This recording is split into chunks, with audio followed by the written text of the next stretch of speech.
Kalvin Phillips has joined West Ham. It is official. They've released a sort of little teaser trailer type thing, which Kalvin Phillips says he's a father, he's a footballer, he's an iron, he's a lion, he's ready to roar, he's a champion of Europe. So West Ham champions of Europe. Nice little piece. Do you know what? I'll play it for you. You can watch it now. I'm Kalvin Phillips, a footballer, father, and a hammer. Champion of Europe. That's what I am. That's what we are. An iron, a lion. I'm ready to roar in claret and blue.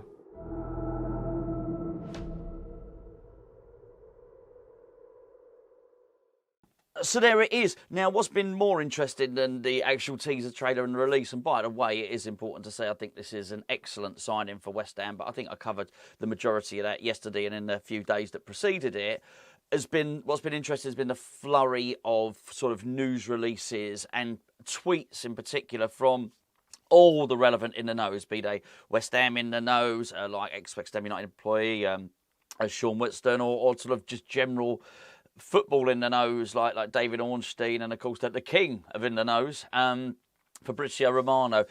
Slight discrepancies, slight differences in how they're reporting this deal, but by and large, they all seem to be in agreement, or most of them, that the loan deal is just exactly that. The option to buy can't be completed. Now, you're going to have to excuse me, just before recording this video, I've just read a flurry of tweets and messages from different people. So I think it was Fabrizio Romano that said this. I'm slightly wrong. It will be Steinberg or it will be Ornstein. But I think the most interesting of the tweets basically said the loan deal just was too complicated. West Ham weren't able to do it in time.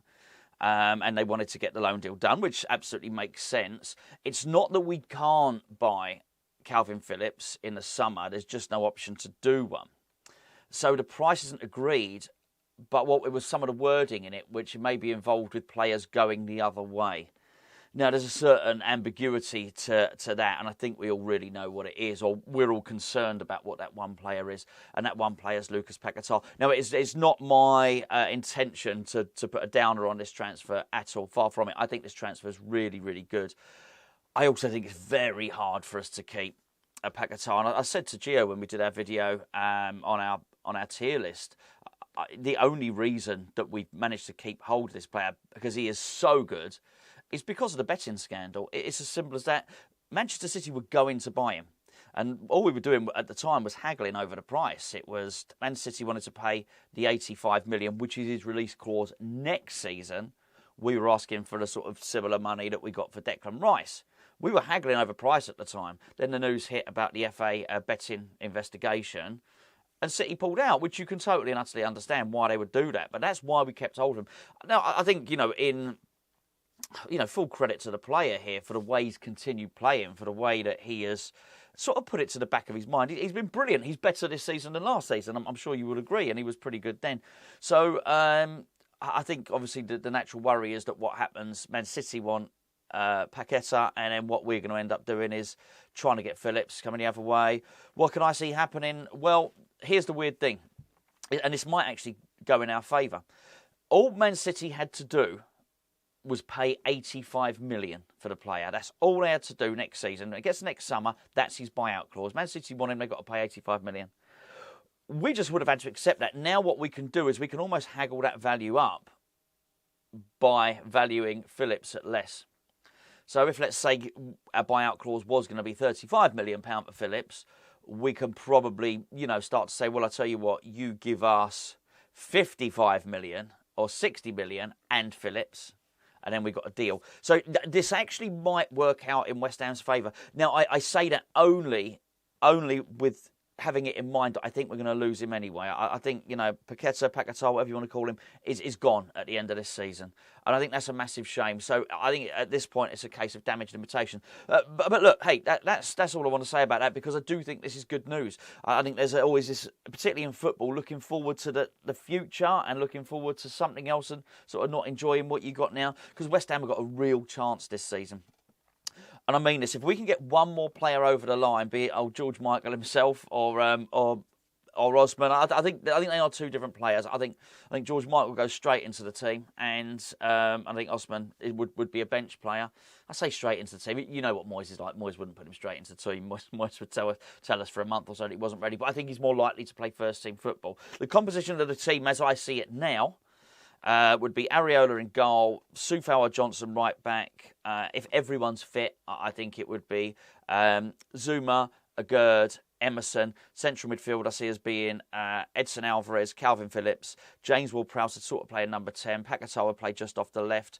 Kudus on the right, Bowen up front. I think that will be David Moyes' strongest team. Now, even if he wanted to, he's only been able to play his strongest team 4 or 5 times this season. So let's just make that point there. Then I think you've got a point where you've got Mikel Antonio on the bench, Thomas Souček on the bench, and then what you'd have is hopefully we get one more winger that he wants to use, because as we say, as the report said yesterday, obviously Said Benrahma's clearing out his mansion and saying goodbye to everybody as we speak. So I think for this season, I think if that's the case, we've got a real chance. A real chance of getting European football again. And then, I don't know, I don't want to... It's going to be tough. It's tough to win that Europa League, but why not? You know? Why not? I think with that team, we can beat anyone on our day. Now, it's not always going to be our day. Might come up against Liverpool and they swat us aside. But I'm not bricking it, actually, at the whole prospect. I think this gives us a real chance in Europe. So I'd like to look forward to what we got this season. In terms of David Moyes, I mean, there's 3 things you can read into just a loan deal for Kalvin Phillips. Either we were only able to negotiate a loan deal, that's factor number 1. Number 2, I've already mentioned that he's going to be involved in a swap deal, probably with Lucas Paqueta. Number 3 is the David Moyes contractual situation. David Moyes still hasn't signed his new contract. For all their talk, and there was talk when we went through that little run in December. Well, not little run, good run. In December, it was a case of we're going to start negotiate. We're going to deal with David Moyes' contract early next month. That meant January. January's nearly over, and it's not happened. I'm adamant they're kicking the can down the road and leaving the decision for as long as they possibly can. And when I say for as long as they possibly can, either where our form is so good that they almost have to. Imagine, I'll give you a scenario. Imagine we get through to the... Imagine we're up into 5th. I know it sounds crazy, but imagine we got into 5th in the Premier League or something like that. It is crazy because I think there's a 5-point gap, but we are in 6th. So it's not not imagining that unicorns are real. Of course, kids, if you're watching, unicorns are real. But it's not the biggest stretch of the imagination, is it, to think that might happen. If we did that and got to the last 8 in the Europa League, and that's where we were, and we're in the last 8, West Ham may feel that they're forced to give David Moyes a new contract. So, but up until the point where the sort of situation forces their hand, then they're not offering him a new deal. As of right now, they've not offered him a new one. And I just wonder if that's the reason why. It might be a combination of all 3. Might be Moyes, might be Paqueta, might be the fact they couldn't get the loan deal done. But anyway, I think it's good news. This is really, really good news. I can't wait to see him play, actually. It's going to be very interesting to see what Moyes does. Because Moyes is usually cautious with players. You can run the list of them now, but the most recent one would have been Kudus. We waited and waited. Oh, he's not used to Premier League football. He's not used to Premier League football. He only stuck Alvarez in there because against Chelsea, we went down to 10 men. The Gerd got sent off and he had to. And then I think he saw, basically it was sink or swim, and he saw how good Alvarez was. He's naturally cautious with these players. I'm interested to see what he does. Because actually, he's not up to Premier League football pace. Kalvin Phillips. He's not. He's just not. I suspect Moyes won't care and he'll put him straight in. And do you know what? I want him to. I just do. I think there'll be a little bit of hypocrisy if he does that.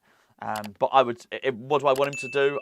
Be consistent or be hypocritical? I'd rather he be hypocritical and put Kalvin Phillips straight into the team because I think it's going to be important. So, really looking forward to that Bournemouth game, which I think I'm probably going to. Yeah, I am going to. I'm going to see Tony for that Bournemouth game. So that should be a lot of fun. Anyway, I'll catch up with you later. There'll be a lot more news as it breaks throughout the day. I'm sure Jerry will be up later on, and I'll be back probably later on today.